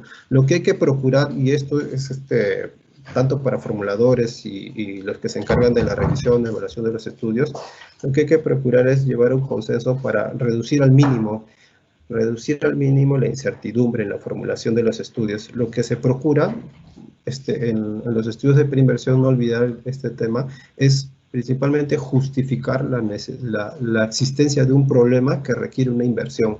Ese es el principal objetivo de la preinversión, ¿no? Ya el cómo hacerlo, digamos, es referencial en la preinversión. El cómo hacerlo se tiene que detallar al momento de hacer los estudios definitivos, expedientes técnicos o documentos equivalentes. Bueno, aquí le doy pase a mi compañero el licenciado Paul Valer para que continúe con la problemática que hemos encontrado y que ha sido muy recurrente en la formulación de los estudios. Buenas tardes, Paul. Buenas tardes a todos. Gracias por la invitación y compartir este tema tan importante para todos los que estamos interesados y los que vivimos trabajando el tema de los proyectos, la formulación y tratando pues de sacar adelante justamente estos estudios, ¿no? Y el ánimo justamente de PRONIS es siempre ir de la mano con la tecnología, ir de la mano con el avance en cuanto a los estudios, en cuanto a los modelos de construcción, pero también esto nos debe llevar a una retroalimentación de las cosas, ¿no? Tenemos un pasado de 20 años y más relacionado a lo que es estudios de preinversión, análisis de mercado, estudios económicos, ¿no? Hemos visto una serie de variables que definitivamente ya nos pueden dar bases, modelos, hitos, y tener un termómetro o un modelo de cómo medir los estudios e incluso indicadores para esto, ¿no? Y en ese sentido, pues, parece que todavía no hemos creado justamente estos modelos o estos indicadores que nos ayudan a evaluar si nuestros estudios están yendo por buen camino o no. Es el caso, por ejemplo, de en alguna época cuando hacíamos los proyectos en la era del SNIP, presentábamos 2, 3 alternativas en un estudio de preinversión y de pronto hacíamos una comparación de justamente este indicador de evaluación que es el costo-efectividad. Y nos inclinábamos obviamente por el hecho de ir por el que tenga pues un modelo económico menor, ¿no? Que le genere un gasto menor per cápita por población o por tipo de intervención, ¿no? Según el indicador de efectividad. En ese sentido, pues, había cierta idea de evaluación, ¿no? Se presentía un sentir de que estábamos midiendo algo y encontramos, pues, justamente el camino, digamos, de la efectividad. Pero ya a partir de eso, la mayoría de casos que se han suscitado van con proyectos de una sola alternativa y en los propios sectores, incluyéndonos como salud, no tenemos digamos que un modelo que nos permita medir si realmente nuestro costo-efectividad dentro de nuestro proyecto, si bien basado por cantidad de población, cantidad de intervenciones, ¿no? Bajo algún modelo de magnitudes, nos pueda decir si estamos yendo bien con este costo-efectividad, ¿no? Entonces ahí, por ejemplo, hay una falencia. Y muchas veces uno compara el costo-efectividad de proyectos casi similares y de pronto el costo-efectividad es diferente. Pero en el propio proceso de la formulación, dado que la alternativa ha sido única, no tenemos una intención de medir, ¿no? Solamente nos da como resultado una cantidad, ¿no? Como costo-efectividad, pero la ponemos, la editamos, la indicamos, más no precisa una evaluación en sí, ¿no? Esto, como les digo, más se ve en la mayoría de proyectos que tienen una sola alternativa, que casi estamos viendo ya casi un 100%, todos van por una alternativa, ¿no? Siguiente, por favor.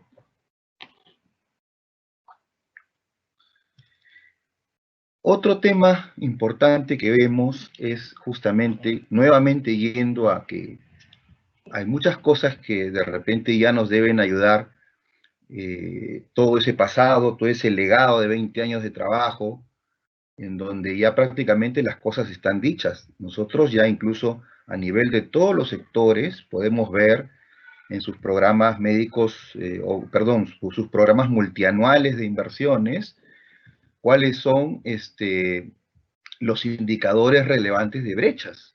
Cada sector lo publica, ¿no? En el caso del Ministerio de Salud tiene sus indicadores de brechas y todos están asociados a infraestructura.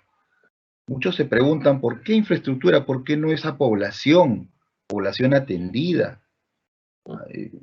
¿Por qué no se evalúa qué porcentaje de población ya está cubierta, ¿no? Ya tiene atención de primer, segundo, tercer nivel. Hay esas consultas, ¿no? ¿Cómo se analiza este indicador de brechas de infraestructura, ¿no? A pesar que el modelo matemático está incluso colgado también, la precisión de pronto también te lleva a la solución. O sea, nos vamos por medir indicadores de brecha de infraestructura y obviamente ya sabemos que la mayoría de situaciones, la casuística casi al 100% de los problemas de salud en cuanto a proyectos de inversión van por el tema de infraestructura, ¿no? Entonces, en ese sentido, construimos este árbol, ¿no? El clásico árbol que lo conocemos de siempre, desde incluso el elemento académico, hasta justamente la elaboración de los estudios. Construimos un árbol y cada uno tiene a veces su propia percepción de cómo construir un árbol causa-efecto, y empezamos a divagar en ideas, incrementamos incluso, sobrealimentamos al árbol, y de pronto tenemos todo un análisis de problemas y un análisis de soluciones que redundan en lo mismo siempre, pero que de pronto son obras literarias de 20, 30 hojas, como un cuento de simplemente el árbol, ¿no? Que de pronto el problema es infraestructura y acompañado obviamente del equipamiento y reacompañado de la capacitación, y clásicamente lo vemos en todos los proyectos. Entonces, eso también yo creo que ya lo hemos visto en los formato 6B, los estamos viendo ya en los IORs, que esto se ha reducido a unos ítems en donde uno marca dinámicamente cuáles son, dónde va la problemática, si es infraestructura, equipamiento, capacitación, y rápidamente también viene la solución a su lado, pero ya no se hace todo un análisis de un árbol, ¿no? O sea, en donde incluso discrepan las opiniones el evaluador con el formulador o el consultor, que mejor ponlo así, que mejor la palabra suena de esta forma, y vemos que se pierde mucho tiempo en eso, es muy discrecional, y creo que podría ir por algo mucho más pequeño y más dinámico, y que finalmente tiene el mismo propósito y concepto, ¿no? Siguiente, por favor.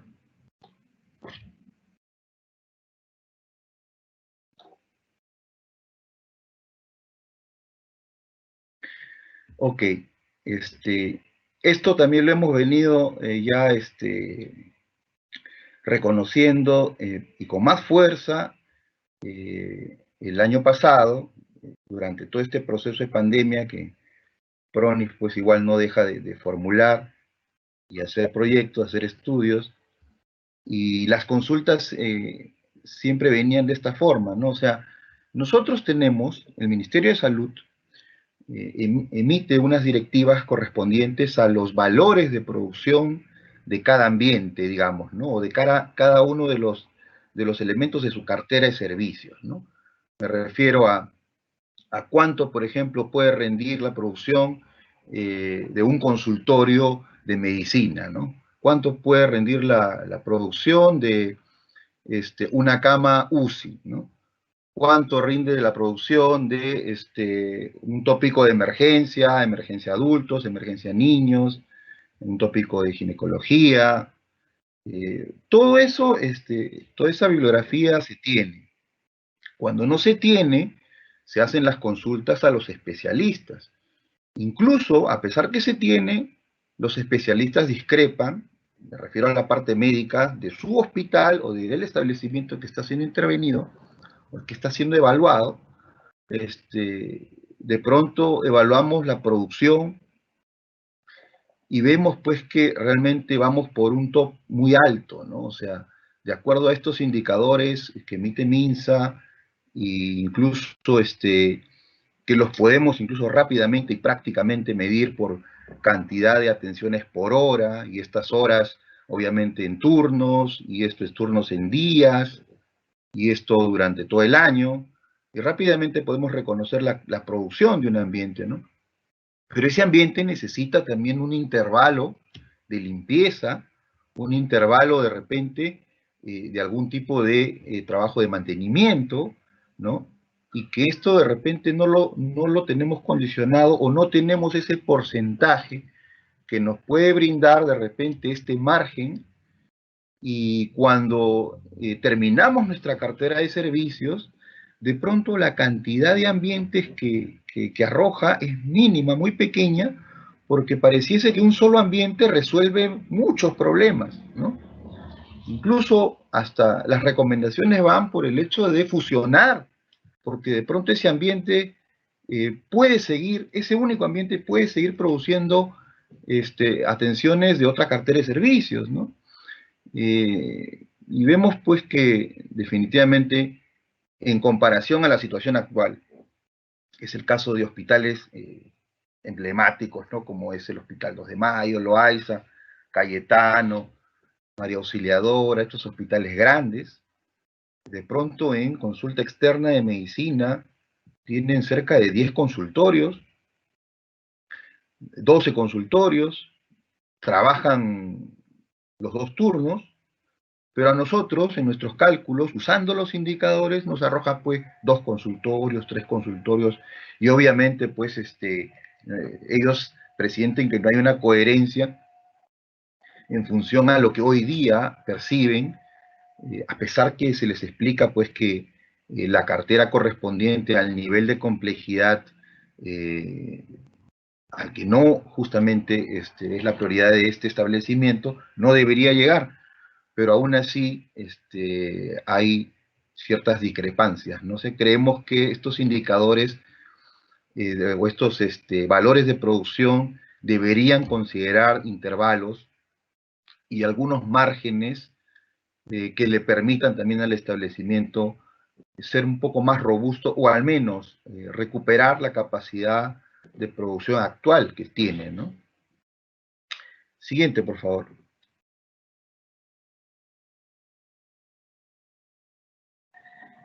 Bien, este es otro tema que ya también, incluso habiéndose comentado esto de los establecimientos de salud estratégicos, ya con varios colegas, amigos, formuladores, veíamos esta situación porque le generaba al proceso de diagnóstico una etapa muy larga, muy aletargada, y la verdad que entrar a la propuesta posteriormente lo veíamos pues como algo muy lejano, ¿no? ¿Qué sucede? Cuando nosotros hacemos un proyecto o un estudio de preinversión, digamos, para la intervención de un establecimiento de salud de segundo nivel, tercer nivel de atención, prácticamente nos introducimos en el establecimiento con una programación de fechas y evaluamos desde la parte arquitectónica funcional de todo lo que hoy día es ese hospital o establecimiento de salud, y vamos por la parte sanitaria, vamos por la parte eléctrica, vamos por la parte mecánica, incluso vemos temas de seguridad y evacuación, ambiental, evidentemente todo el equipamiento. Prácticamente hacemos un barrido y un repaso total de lo que hoy día es ese establecimiento, porque vemos que esa es la justificación que justamente nos va a dar para poder decidir optar por alternativa de solución.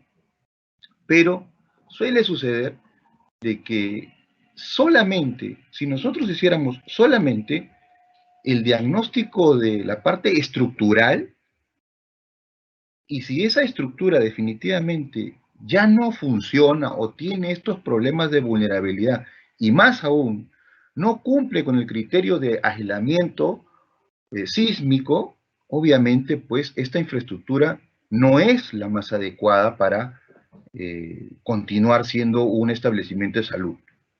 Y en ese sentido, si este tema ya de por sí arroja una situación negativa, como es el tema estructural, realmente ya debería, con este dato ya nos debería dejar de lado seguir haciendo otros diagnósticos, porque evaluar las tuberías de agua, evaluar las tuberías eléctricas, temas mecánicos, ¿ya de qué nos serviría si ese establecimiento obviamente tiende a ser demolido?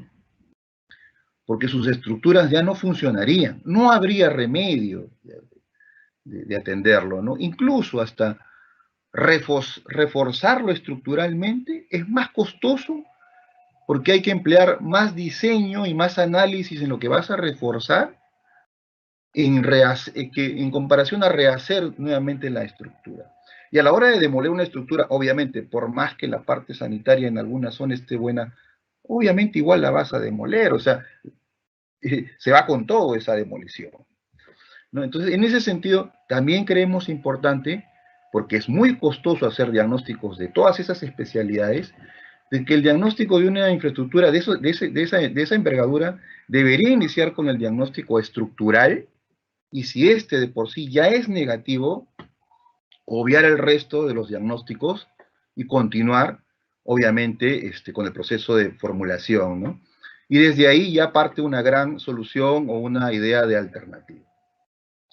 Bueno, por mi parte es todo y les agradezco mucho por la invitación, ¿no? Buenas tardes. Muchas gracias, Rocío, Epifanio y Paul por la exposición brindada. Vamos a pasar al bloque de preguntas vinculadas a esa capacitación. Sin antes comentarles que la presentación de esta capacitación la puedan encontrar en la página de capacitaciones virtuales en la sección de inversión pública de la web de este ministerio. Les pedimos asimismo no olvidar llenar el formulario de asistencia que está compartido en el chat de esta sala. Bien, vamos a pasar al bloque de preguntas. Las primeras preguntas están dirigidas a la DGPMI, a cargo de Rocío Cusco, especialista de esa dirección. La primera pregunta es, ¿cuáles son las pautas para viabilizar proyectos de salud relacionados a puestos de salud? Gracias, Francis. Bueno, agradecemos a quien hizo esta consulta, porque también nos va a permitir sintetizar de cierta manera lo que hemos expuesto hoy, ¿no? En la parte de formulación y evaluación de los proyectos. En realidad, los criterios mínimos que se aplican son estándar, tanto para puestos de salud como hospitales o institutos, y que tienen que ver con aspectos de la sostenibilidad. Entonces, un primer requisito es que el proyecto tenga, previo a su declaración de viabilidad, el programa médico funcional aprobado por la autoridad sanitaria competente, que tenga los documentos que sustentan la disponibilidad de terreno, llámese saneamiento físico legal o arreglo institucional. Un tercer punto es el tema de los documentos que sustenten la factibilidad de los servicios básicos, ¿no? Agua, alcantarillado, también puede ser el tema de telecomunicaciones. Un cuarto requisito es la verificación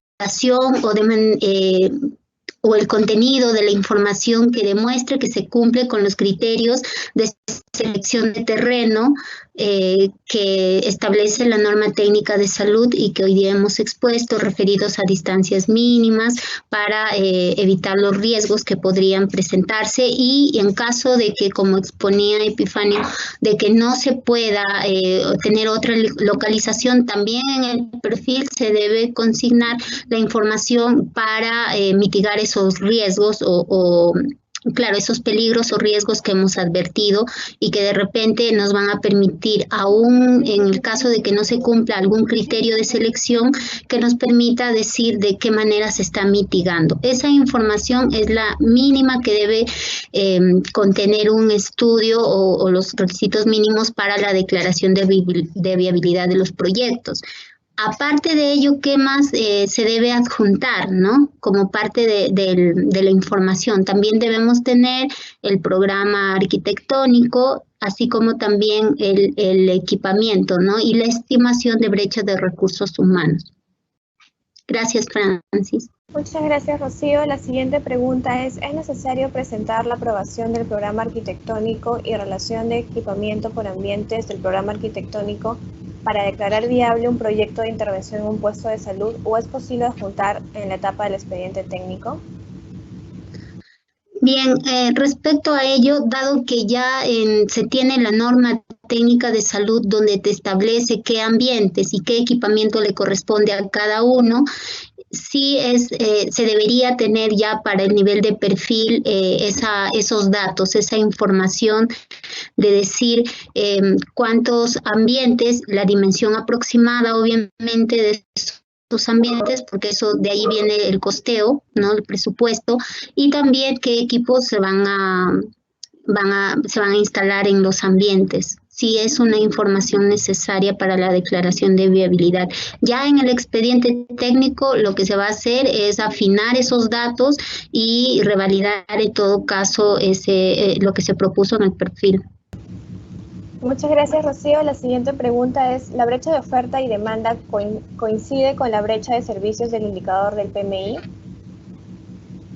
No, para el caso de salud no, porque en la estimación de brecha de la oferta y demanda que hacemos, lo que hacemos son estimaciones del número de atenciones por cada servicio, ¿no? Y con relación a la cartera de servicios. Entonces, por ejemplo, ahí tenemos número de atenciones que no coincide con el indicador de brecha para el sector salud, que es el número de establecimientos de salud adecuados, por ejemplo. Entonces, ambos tienen unidades de medida distintos, porque uno es para establecer la oferta y demanda de los servicios y el tema del indicador de brecha mide otra cosa, que en este caso es a nivel nacional, por ejemplo, cuántos establecimientos están en condiciones adecuadas y cuántos no en condiciones inadecuadas. Entonces no son lo mismo. Gracias, Francis. Muchas gracias, Rocío, por la claridad de tus respuestas. Vamos a pasar a las siguientes preguntas que están dirigidas a los especialistas de PRONIS. La primera pregunta para ellos es, ¿en qué caso la OPMI del sector aprueba el programa médico funcional? Bueno, nos vamos al decreto legislativo 1157 que nos indica la participación del Ministerio de Salud en cuanto a lo que es los proyectos de inversión. Y en ese sentido, la OPMI evalúa la cartera de servicios o el programa médico funcional de los establecimientos de salud de segundo nivel que tienen ámbito regional y de los establecimientos de salud del tercer nivel de atención a nivel nacional, ¿no? Cuando me refiero a los establecimientos de salud del segundo nivel de ámbito regional, es aquellos hospitales que se encuentran en las regiones del país que de pronto tienen cobertura de toda la región, porque no existe un establecimiento de salud de tercer nivel. Entonces, dado que no existe en esa región un establecimiento de salud de tercer nivel de atención, este establecimiento de salud nivel 2 viene a ser el de más alta complejidad. Y a la hora de desarrollar su proyecto y su cartera de servicios, esta cartera tiene que ser evaluada por OPMI Minsa, ¿no? En el caso, por ejemplo, de un hospital de segundo nivel de atención, pero que no tiene un ámbito regional, solamente tiene un alcance local o de repente de 2 distritos o algo más, su autoridad sanitaria o quien tiene que evaluar la cartera de servicios o el programa médico funcional es su Dirección Regional de Salud, ¿no? En ese sentido, ¿no? En el caso de Lima, vienen a ser las conocidas DIRIS, ¿no? DIRIS Lima Norte, DIRIS Lima Este, ¿no? Lima Sur.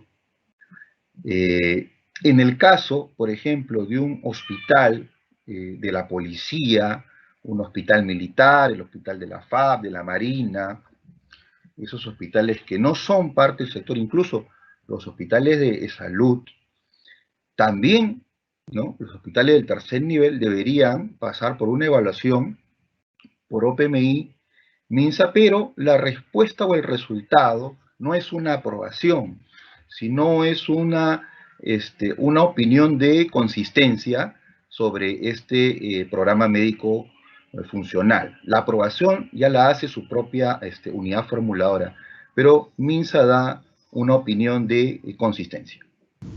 Muchas gracias. Vamos a pasar a la quinta pregunta.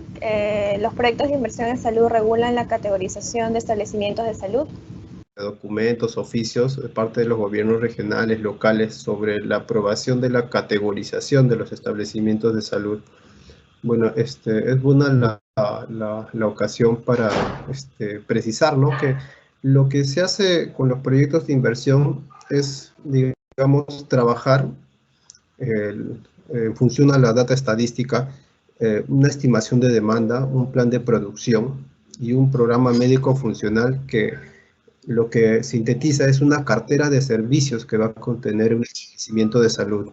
¿Ya? Esta cartera de servicios, si bien define la categoría de los establecimientos de salud, sean de primer, segundo, tercer nivel, si bien define esta cartera, en un proyecto de inversión pública no se aprueba la categorización de un establecimiento. La categorización se aprueba mediante un acto resolutivo de la autoridad sanitaria.